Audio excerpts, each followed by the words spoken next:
Hello दोस्तों, नमस्कार। कैसे हैं आप सब? आपका अपने चैनल ज्ञान गुरु एकेडमी पर स्वागत है। बच्चों, हम लोग आज पढ़ने वाले हैं कक्षा 11 का बायोलॉजी। जो हम लोग पढ़ रहे थे बायोलॉजिकल क्लासिफिकेशन, जो चैप्टर नंबर 2 है आपका। तो ये जो चैप्टर है हमने आपको अभी तक पढ़ा दिया था मोनेरा और प्रोटिस्टा ग्रुप। ठीक है, मोनेरा और प्रोटिस्टा ग्रुप पढ़ाने के बाद अब जो आपका बचा हुआ है वो बचा हुआ है फंजाई। ठीक, तो आज की क्लास में हम लोग देखने वाले हैं फंजाई के कैरेक्टर, यानी कि फंजाई में क्या क्या लक्षण पाए जाते हैं, फंजाई का क्लासिफिकेशन यानी कि फंजाई जो कवक होता है उसका वर्गीकरण, और फंजाई का सेक्सुअल रिप्रोडक्शन और एसेक्सुअल रिप्रोडक्शन के बारे में आज हम लोग पढ़ने वाले हैं। तो चलिए देर न करते हुए हम लोग चलते हैं अपनी क्लास पर और देखते हैं फंजाई और फंजाई के कैरेक्टर क्या है, यानी इसके लक्षण क्या है। जो पहला लक्षण होता है बच्चों, ये होता है कि कवक में यानी कि फंजाई में पर्णहरित का अभाव होता है। आप लोग जानते हैं जो प्लांट होते हैं उनकी जो लीफ होती है, पत्तियां होती है, वो हरी होती हैं। और हरी किस लिए होती हैं? हरी इसलिए होती हैं क्योंकि उनमें पाया जाता है क्लोरोफिल। ठीक है, तो जो आपका कवक होता है, फंजाई होता है, उसमें जो पहला पॉइंट ये है आपके लिए इंपॉर्टेंट कि फंजाई में यानी कि कवक में पर्णहरित का अभाव होता है। ठीक है, इसलिए क्या होता है कि ये प्रकाश संश्लेषण नहीं कर पाती हैं। प्रकाश संश्लेषण नहीं कर पाती हैं, इसलिए हिंदी में इन्हें कहा जाता है कि ये मृतोपजीवी होती हैं। ठीक है, यानी कि डेड डिकेइंग ऑर्गेनिक का एब्जॉर्प्शन करती हैं और अपना पोषण करती हैं।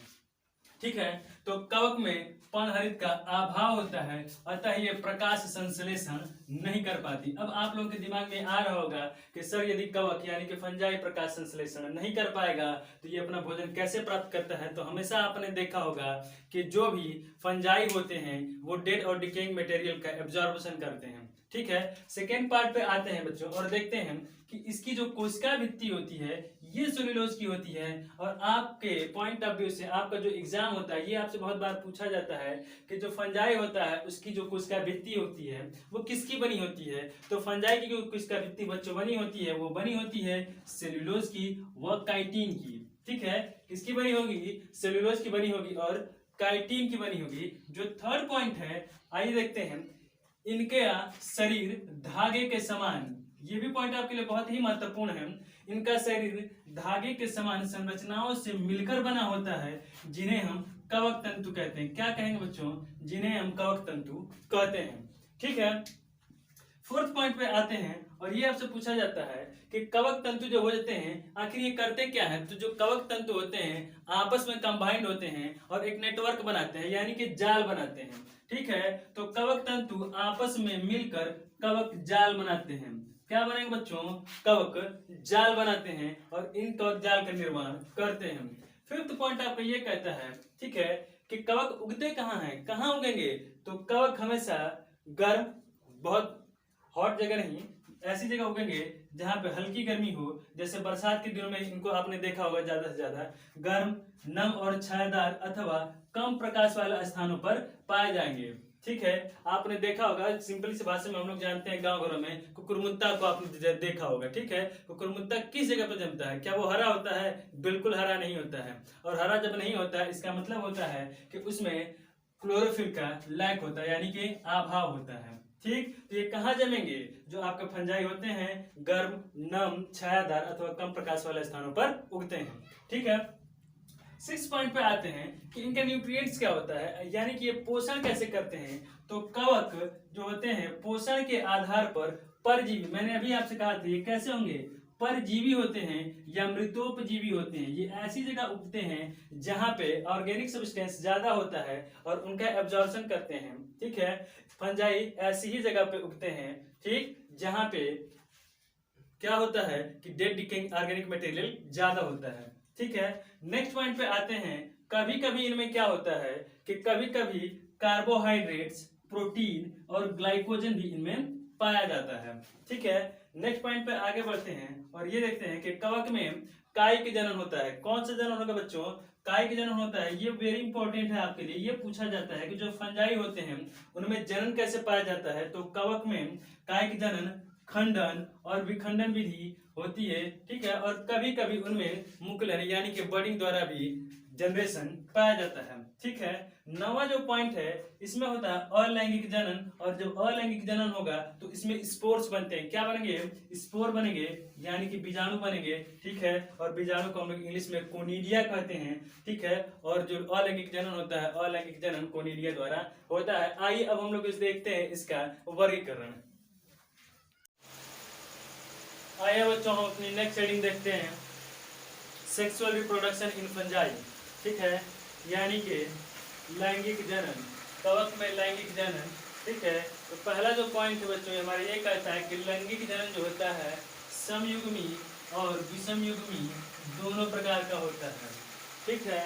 लैंगिक जनन स्पोर, एस्कस, बीजाणु और बेसिडियम बीजाणु द्वारा बना होता है, ठीक है। और बीजाणु सुस्पष्ट संरचनाओं के रूप में उत्पन्न होते हैं। जो बीजाणु होते हैं बच्चों वो सुस्पष्ट संरचनाओं के रूप में उत्पन्न होते हैं जो फलनकार बनाते हैं, ठीक है। देखिए जो सेक्सुअल रिप्रोडक्शन फंजाई में होता है वो निम्नलिखित 3 चरणों में होता है। लैंगिक जनन कितने चरणों में होगा? 3 चरणों में होता है। जो पहला चरण होता है बच्चों वो क्या होता है कि fusion of protoplasm between 2 motile और नॉन मोटाइल गैमेट्स के बीच में होता है, यानी कि 2 चल अथवा युग्मक के प्रोटोप्लाज्म जो होता है, जिसको हिंदी में हम प्रियोप्लाज्म लिखते हैं, प्रोटोप्लाज्म का संलयन होता है, यानी कि वो फ्यूजन होता है और जो प्रोसेस बनती है जो कहलाता है प्लाज्मोगैमी। और इनके बीच जो रिजल्टेंट हमारे सामने आता है, जो परिणाम भर के आता है वो हमारा कहलाता है प्लाज्मोगैमी, ठीक है।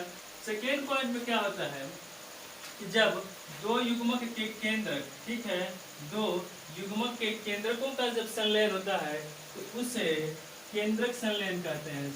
जाहिर सी बात है कि जब केंद्रक का संलयन होगा बच्चों तो वह केंद्रक संलयन ही कहलाएगा, ठीक है। और निषेचन जो तीसरा पॉइंट है, निषेचन से बने युग्मक में अर्धसूत्री विभाजन। निषेचन से बने युग्मक में कौन सा विभाजन होता है? तो अर्धसूत्री विभाजन होने के कारण क्या बनते हैं कि विभाजन के कारण अगुणित यानी कि हैप्लॉइड नंबर के जो आपके स्पोर होते हैं, कोनिडिया होती हैं, वो बनती हैं, ठीक है। आइए अब हम लोग बारी बारी से क्लासिफिकेशन देखते हैं, जो कि फंजाई का क्लासिफिकेशन होता है, ठीक है। फाइकोमाइसिडीज, एस्कोमाइसिडीज, बेसिडियोमाइसिडीज और ड्यूटेरोमाइसिडीज। आइए बच्चों हम इनका वर्गीकरण करते हैं और बारी बारी से पढ़ते हैं।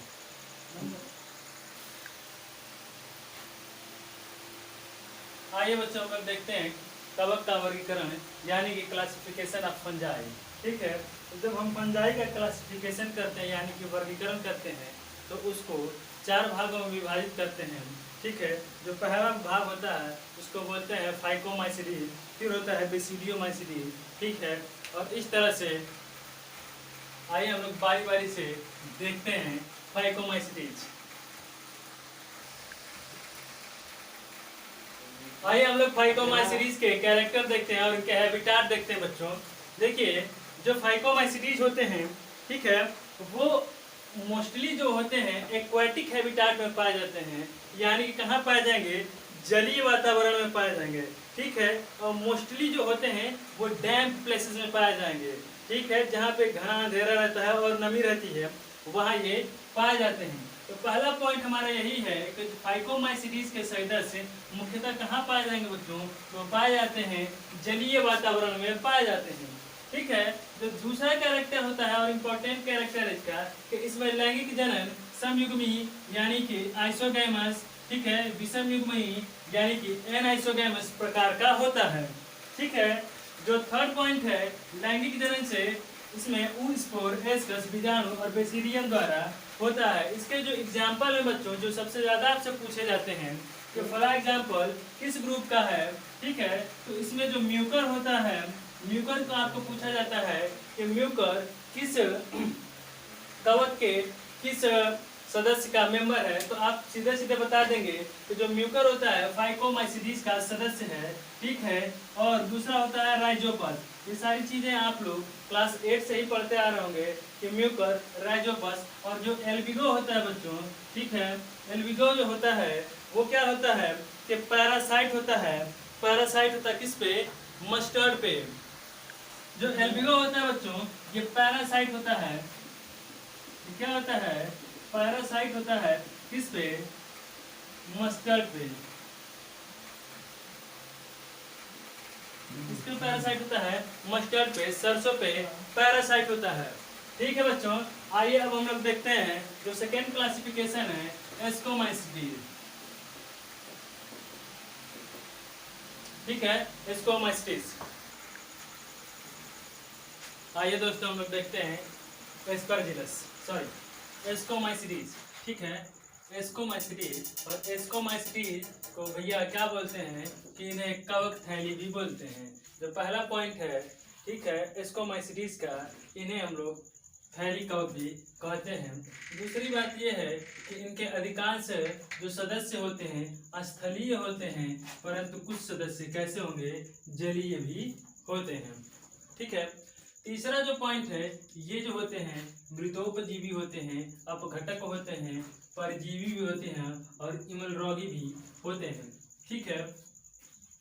जो चौथा पॉइंट है, यीस्ट को छोड़कर सभी सदस्य, किसको छोड़कर? तो ये हमारा स्प्रिंग कटिंग सीवन जिसने हमको घेर रखा है, यीस्ट को छोड़कर सभी सदस्य क्या करते हैं कि बहुकोशिकीय जाल बनाते हैं, मल्टी सेलुलर नेटवर्क बनाते हैं, ठीक है। बहुकोशिकीय जाल बनाते हैं।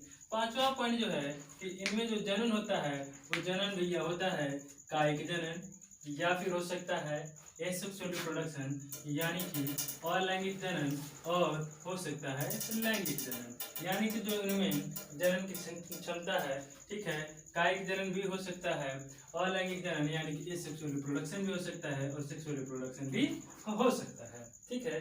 जो मोस्ट इंपॉर्टेंट बात है इसकी, आपसे ये पूछा जाता है कि कोशिका भित्ति किसकी बनी होती है? तो कोशिका भित्ति काइटिन की बनी होती है, कोशिका भित्ति काइटिन की बनी होती है, ठीक है। जो नेक्स्ट पॉइंट है, इसमें अलैंगिक जनन द्वारा जो बनते हैं उसे बोलते हैं ओमाइलोस्पोर, ठीक है, और उसको कोनिलिया बनाता है, ठीक है। आगे चलते हैं, इनका फलनकार, ठीक, इनका जो फलनकार होता है उसको हम लोग एस्कस कहते हैं। क्या बोलते हैं? एस्कस कहते हैं, ठीक है, जिसे हम लोग एस्कसी बनाते भी हैं।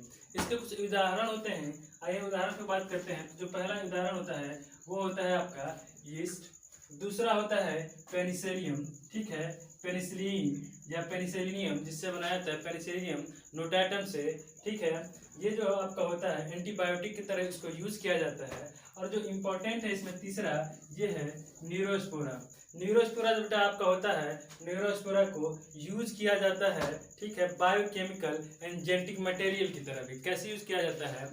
बायोकेमिकल और जेनेटिक मटेरियल की तरह भी यूज किया जाता है, ठीक है। और जो लास्ट होता है एस्परजिलस होता है। तो ये बातें आप लोग याद रखेंगे।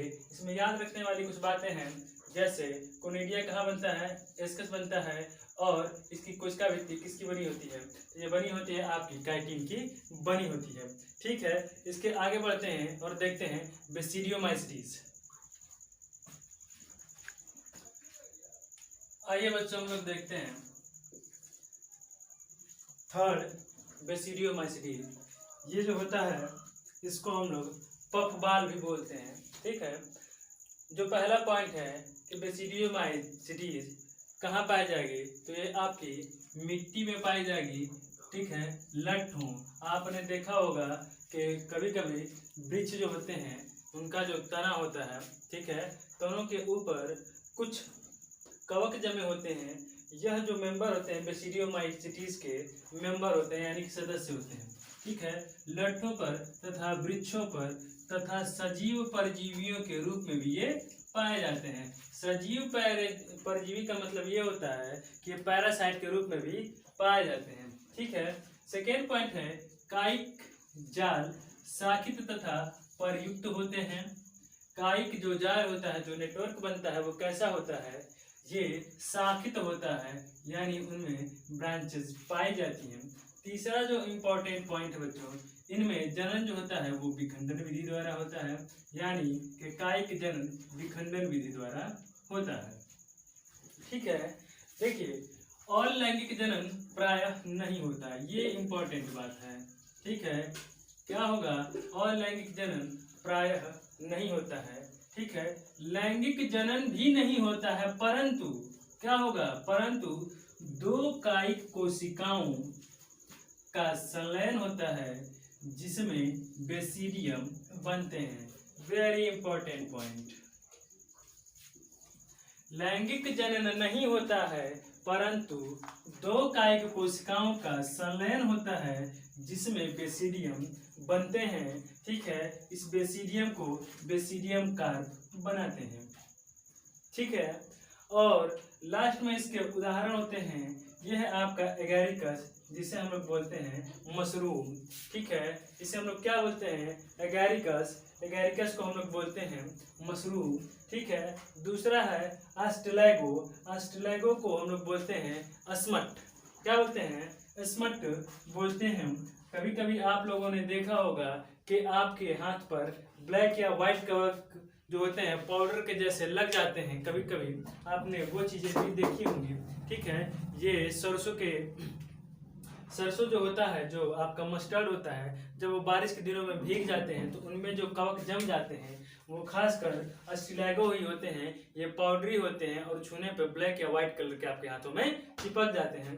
फिर लास्ट में होता है पक्सिनिया, इसका पूरा नाम होता है पक्सिनिया ग्रैमिनीस, और यह पक्सिनिया जो होता है वीट पे लगते हैं, यानी गेहूं पे पैरासाइट के रूप में लगते हैं। आइए अब हम लोग लास्ट देखते हैं बेटा ड्यूटेरोमाइसीरीज। चलो, ये बच्चों हमारा क्लासिफिकेशन का जो चौथा पोर्शन है ड्यूटेरोमाइसीरीज। आइए हम लोग ड्यूटेरोमाइसीरीज के बारे में पढ़ते हैं। इसका जो पहला पॉइंट है, आइए इन्हें देखें। इन्हें प्रायः अपूर्ण कवक भी कहते हैं। किसको अपूर्ण कवक आप लोग कहेंगे, ड्यूटेरोमाइसीरीज को। यदि आपसे पूछा जाए कि अपूर्ण कवक किसको कहते हैं तो आंसर आएगा आपका कौन, ड्यूटेरोमाइसीरीज।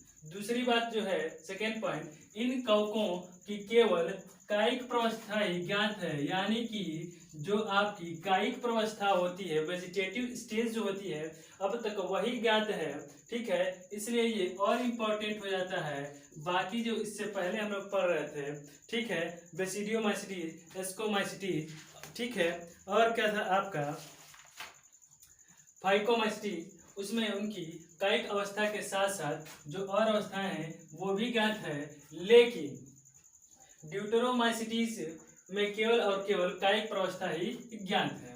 ठीक है, थर्ड पॉइंट की बात करें तो इस वर्ग के सदस्य केवल अलैंगिक कोनिडिया, वेरी इंपॉर्टेंट, आपसे पूछा जाता है क्या, केवल अलैंगिक कोनिडिया बीजाणुओं द्वारा ही जनन करते हैं। अब तक बहुत बार पूछा गया है, इसलिए आपके लिए बहुत ही ज्यादा महत्वपूर्ण हो जाता है कि ड्यूटेरोमाइसीटीज वर्ग के सदस्य केवल अलैंगिक कोनिडिया बीजाणु द्वारा जनन करते हैं। ठीक है, फोर्थ पॉइंट पे आते हैं। इसका कवक जाल शाखित और पट्टयुक्त होता है। कैसा होगा, इसका कवक जाल जो होगा शाखित और पट्टयुक्त होता है। पांचवा पॉइंट ये होगा कि ये मृतोपजीवी और परजीवी होते हैं, लेकिन अधिकांश की बात किया जाए तो अधिकांश जो होते हैं सदस्य अपशिष्ट पदार्थ के अपघटक होते हैं। आप इनको नोट कर लीजिएगा, ये सारे पॉइंट आपके एनसीईआरटी के हैं और एक एक पॉइंट हम छांट कर लाते हैं, बड़ी मेहनत से आपके लिए ये पॉइंट छांट कर लाते हैं बच्चों। ठीक है, जो नेक्स्ट पॉइंट है ये है कि ये खनिज चक्रण में सहायक होते हैं। खनिज चक्रण में क्या करते हैं कि सहायक होते हैं। क्यों होते हैं, ऊपरी लाइन देखकर आप समझ लेंगे कि अधिकांश सदस्य क्या होते हैं, अपशिष्टों के जब अपघटक होंगे तो जब कोई भी पदार्थ का अपघटन होगा तो अपने छोटे छोटे तत्वों में वो टूटेगा। ठीक है, इसके उदाहरण की बात करें तो होता है अल्टरनेरिया। ठीक है, अल्टरनेरिया, कॉलीट्राइकम और ट्राइकोडर्मा। और इस तरह से बच्चों आपका जो फंजाई था, फंजाई के मुख्य लक्षण यानी कैरेक्टर, फंजाई का क्लासिफिकेशन मैंने आपको अच्छी तरह से पढ़ा दिया है। इसके बाद हमारा आता है प्लांटी और एनिमलिया ग्रुप। प्लांटी और एनिमलिया ग्रुप को बच्चों आगे जो आपके चैप्टर आएंगे हम लोग उसमें डिटेल स्टडी में पढ़ेंगे। इसके बाद जो मैं आपकी अगली क्लास लूँगा वो वायरस के बारे में होगा और वायरस के लक्षण और उसकी डिस्कवरी और उनसे होने वाले रोग के बारे में बताया जाएगा। अब तक आपको हमारी क्लास कैसी लगी कमेंट के माध्यम से आप हमको बता सकते हैं। और अब तक आपने हमारे चैनल को लाइक नहीं किया, सब्सक्राइब नहीं किया, दोस्तों के साथ शेयर नहीं किया तो जोर से बटन दबाइए लाइक का और अपने दोस्तों तक भी पहुंचाइए। आज की क्लास यहीं तक, तब तक के लिए धन्यवाद।